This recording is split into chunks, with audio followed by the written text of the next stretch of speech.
Hadi Om. Well, this morning just have a very informal discussion, so if anyone feels they need to ask a question, feel free to do so.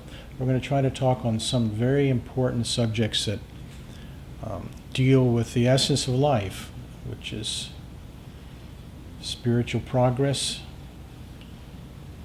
drawing close to God and developing devotion to God and belief and understanding that there is a purpose, there is a destiny, there is the possibility of speeding along the path and also diminishing from the path. But the first thing that I think would be important to talk about is there is an enigma, there is a problem that many people find when they take up spiritual practice. Is that, especially if you were looking at Eastern religion, and the idea, they say, we are divine beings, and we are essentially complete and whole. We are that. But then, in terms of life, we're sensitive creatures. We're affected by that which happens to us. We have hopes and desires. We have fears and anguish, and we suffer from time to time. And of course, the Buddha spoke about this very, very plainly, because really, even though he was asked from time to time, well, what about God? What about the changeless self, that spirit which is unconditioned by all of the manifestation of the world? He literally just would not answer the question. It's not as if that he didn't deny the existence of God or saying what is anatta, what is the self or not the self. When he spoke to intimately with those who practiced, he would say, literally leave that out of it. The same thing as Sri Ramana Maharshi said when people would come to him and say, well, why talk about all of the aspects of the mind? Actually, the mind is non-existent. We are the self. He would say, you just leave God out of it, literally, and try to control and bring to manifestation that which is behind the sensitivity of the human heart and human mind. So to begin with, Dan has brought up a question which I'll try to briefly go through. What is the soul? What is this innate divine function in us, which in Hinduism is called the Atman? What is the Atman? And let's take it a scholastic approach to try to give the full meaning. In Sanskrit, the rishis who brought the divine, the Sanatana Dharma, the eternal religion, manifested in India and then disseminated throughout the whole world, they literally used the Sanskrit language. Now, this language was very, very profound in the sense that it was completely hieratic, that one word had deep, multiple meanings, and everything had spiritual significance. There are other languages. The Aramaic religion had that, Greek religion, to a degree, Hebrew religion had that. But the Sanskrit word for soul, or Atman, is literally a word that was put together, in a sense, as a descriptive word analyzing 4 different specific powers of the soul. So we're saying, yes, the soul is unconditioned, immovable, pure, but it has powers, it has movements, because the soul is placed inside of a being, a jiva. The Atman is placed inside of the individual jiva for the purpose of bringing that manifestation of divinity out. And so therefore the soul is the director of the stage. It is the thing which actually causes us to move and integrate in the world and try to uplift and divinize the world. So Atman is the descriptive word for the soul, and literally they say there's 4 powers.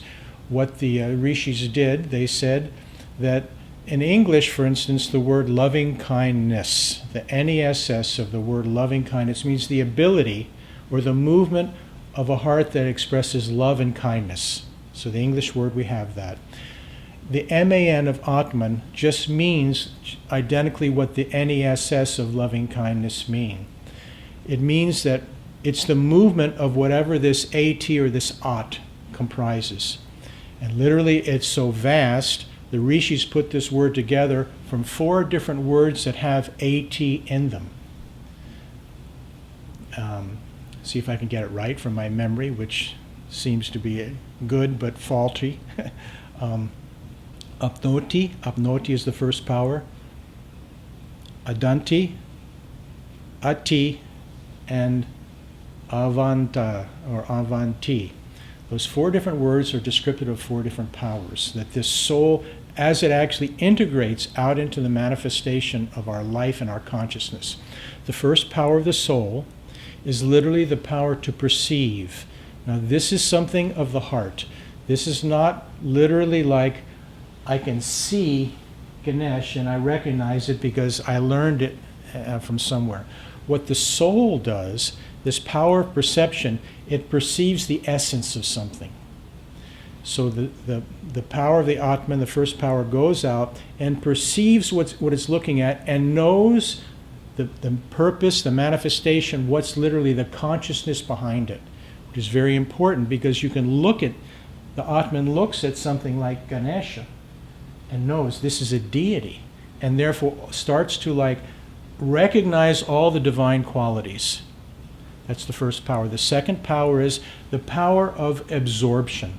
Now this divine being in us, having perceived the essence of something, is now starting to draw it in and assimilate it, literally bring it into the consciousness. All those divine qualities, all that mercy, grace, all the things, even Om, which he represents. Now we're starting to bring that into our consciousness. The third power of the Atman is the power to transform. Literally, our consciousness, our individuality is now being transformed by what we're bringing in. This is a wonderful thing because this is what it means where Paramahansa Yogananda said, company is greater than willpower. We can want, we can decide, we can have, determination to live in a certain way, but we're affected by the company we keep, even greater than our ability to withstand if we consider it detrimental. You cannot stop it because this Atman is moving and literally pulling the company we keep into our literally consciousness. So those are the first 3 powers. The powers to perceive, to absorb, and transform itself. The fourth power, of course, gives evidence and gives definition to that divine quality of the soul. All these things happen without the soul itself being modified. Here's the kind of the mystical aspect of the whole thing. In it itself, it never is changed, tainted, or even uplifted by anything that's going on with the powers that it manifests. So this is why we are changeless, immutable, formless, divine, but the field of consciousness that we have is definitely affected. So this is why the word Atman is so important. And so the purpose is to develop and bring a coordination between that immutable divine state, which is within the heart, cause it to manifest, and so we live in a divine way. And what happens is, when this starts to happen, we have literally what all the saints say, God contact. We start to perceive now, not with the intellectual mind, we start to perceive, move, live with the intuitional mind. In Sanskrit, they say this is the Vijnana Maya Kosha, which is above the mind, above the prana.